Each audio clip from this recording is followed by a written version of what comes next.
Masih mending kamu Aceh didatangi oleh presiden 3 kali. Kami di Jember, Lumajang nggak didatengin tapi nggak berisik. Tanya sama presiden, Pak, kenapa Bapak datang ke Aceh 3 kali? Kok ke daerah saya di Jember nggak didatengin, Lumajang nggak didatengin? Itu yang seharusnya dilakukan, bukan bilang untuk orang Aceh, Kak. Kakak ini umur udah dewasa banget padahal ya, seharusnya tahu itu masalah siapa. Maka tanya sama presiden, Pak Presiden, kok bisa sih ke Aceh 3 kali? Datang juga dong ke daerah kita. Itu. Nah, kalau bilang untuk orang Aceh berisik, di bagian mana Kak yang berisik? Kalau Kakak cuma modal main-main sosial media, itu kalimat yang sangat tidak pantas untuk diucapkan oleh seseorang yang sudah punya nama di Indonesia. Bahkan kalimat dia sendiri yang bilang kita jangan jadi pemecah belah. Nah, itu seharusnya yang Kakak lakukan. Kakak bahkan sekarang sudah menjadi pemecah belah. Gak sadar kan? Gak sadar, karena memang sebenarnya sepanjang video itu saya nonton, saya menilai semakin banyak kita bicara yang tidak perlu, yang bukan di bidang kita, apalagi kita tidak mengalami, dan kita memberikan statement-statement yang lumayan menyakitkan. Ada kata-kata juga, mungkin ada yang pengen jadi presiden, siapa? Sebutlah, sebutkan, yang jelas ngomong ya. Kalau misalnya mau kasih statement gitu kan, anak saya tentara, kami mengerti, abang saya tentara, 2 orang, kami orang Aceh asli, abang saya Teku, dia tentara di Aceh. So biasa tuh Kak, nggak apa-apa, itu bukan sesuatu yang wow. Memang udah tugas tentara, bergabung dengan masyarakat, begini ke hutan, itu hal yang sederhana, hal yang memang sudah tentara biasa lakukan ya. Nah, makanya untuk kita seseorang yang tidak bisa berbuat apapun, jaga lisan. Jaga lisan, dia bilang itu seharusnya untuk dia sendiri. Sebenarnya banyak kalimat di situ untuk dirinya sendiri. Saya hanya ingin menjadi penengah, katanya. Penengahnya bagaimana caranya? Memangnya kakak siapa? Bukan siapa-siapa. Kakak tidak bisa menengahi banjir. Kakak tidak bisa menengahi orang yang telah menebang hutan Aceh, hutan di Sumatera Utara, di Sibolga, di mana lagi di Batang Toru. Nggak bisa. Bukan siapa-siapa, ya kan? Yang bisa kita lakukan hanyalah untuk menjaga suasana tetap damai. Kalau ada yang dilihat dirasa tidak cocok, abaikan, nggak usah ditanggepin. Kita fokus kepada yang positif. Kakak lihat nggak di mana sih letaknya berisik orang Aceh? Di mana letaknya? Nah, kakak lihat video-video anak-anak yang bilang makasih om ya, makasih ibu ya, udah kasih makanan kan? Ibu ada Quran bu, kami mau Quran lah bu. Ada lihat nggak?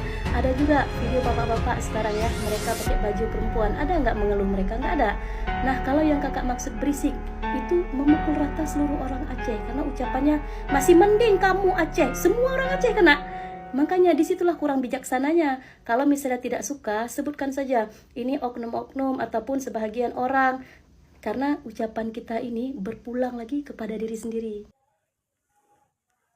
Bukan rakyat Aceh yang berisik, tapi Dewi Persik sendiri yang berisik. Demi cari muka kepada Presiden Prabowo, dia memilih menjual kehormatan. Dia memilih menghina orang Aceh yang menuntut tanggung jawab negara atas bencana alam yang memuncak pada Rabu 26 November 2025. Dalam sebuah labnya, Dewi Persik menyebut bila orang Aceh berisik karena memprotes cara negara menangani bencana alam di Aceh, Sumatera. Dia membandingkan bencana banjir di Aceh dengan bencana banjir di Lumajang, Jember. Dewi Persik menyebutkan bila Presiden Prabowo sudah 3 kali ke Aceh selama bencana. Berbeda jauh dengan bencana Lumajang yang belum sekalipun dikunjungi oleh Presiden Prabowo. Dewi Persik meminta masyarakat tidak berkomentar buruk kepada Presiden.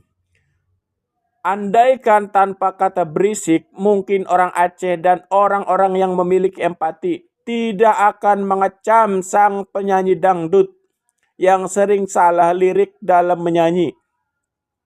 Hanya karena berisik itulah dia dikecam. Saya melihat Dewi Persiklah yang berisik. Dia mengomentari sesuatu tanpa melakukan riset terlebih dulu. Riset? Mana mungkin perempuan seperti dia tahu betapa pentingnya riset sebelum berbicara. Bukankah kualitas dirinya sudah sejak lama publik tahu? DP terlalu berisik. Mengecam orang Aceh tanpa data. Harusnya dia buka-buka data yang ditayangkan di situs Badan Nasional Penanggulangan Bencana. Nah, data tersebut dapat diakses secara free, tidak harus berlangganan. Di sana tersaji angka kehancuran. Nah, perihal dia mengagumi Prabowo dan menyarankan menjadi presiden seumur hidup, itu hak dia, meski pendapatnya lagi-lagi tanpa dasar ilmu pengetahuan. Nah, setelah reformasi, mana boleh seorang menjadi presiden melebihi 2 periode.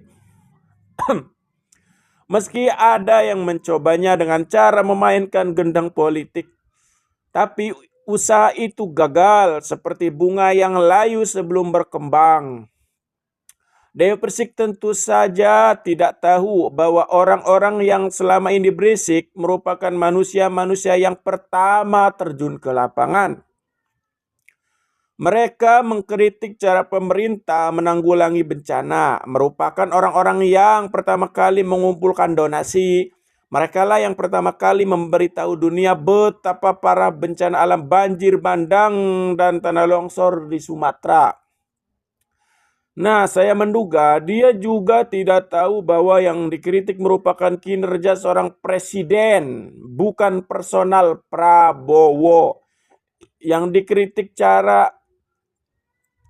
dikritik cara negara menanggulangi pasca bencana, bukan cara personal pemilik Hambalang. Prabowo merupakan kepala negara dan kepala pemerintahan. Dia memiliki tanggung jawab membela seluruh rakyatnya. Dia berkewajiban melindungi secepat mungkin rakyatnya yang menderita. Tapi yang terjadi, negara lamban. Hingga hari keempat, negara masih malas-malasan bergerak, rakyat terisolasi di wilayah bencana. Listrik padam di seluruh Aceh, jaringan internet padam di seluruh Aceh. Mereka yang selamat dari bencana tidak terisolasi di lokasi bencana, juga teraniaya lahir batin. Mulai dari harga melambung tinggi.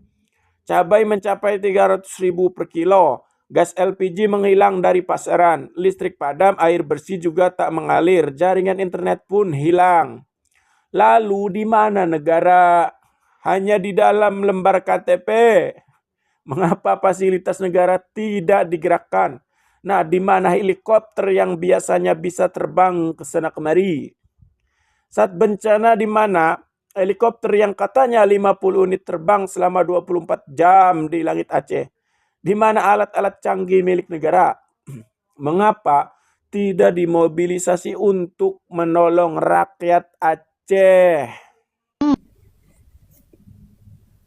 Masih mending kamu didatengin Aceh sama presiden 3 kali. Kita Lumajang, Jember belum didatengin masih. Tapi nggak berisik.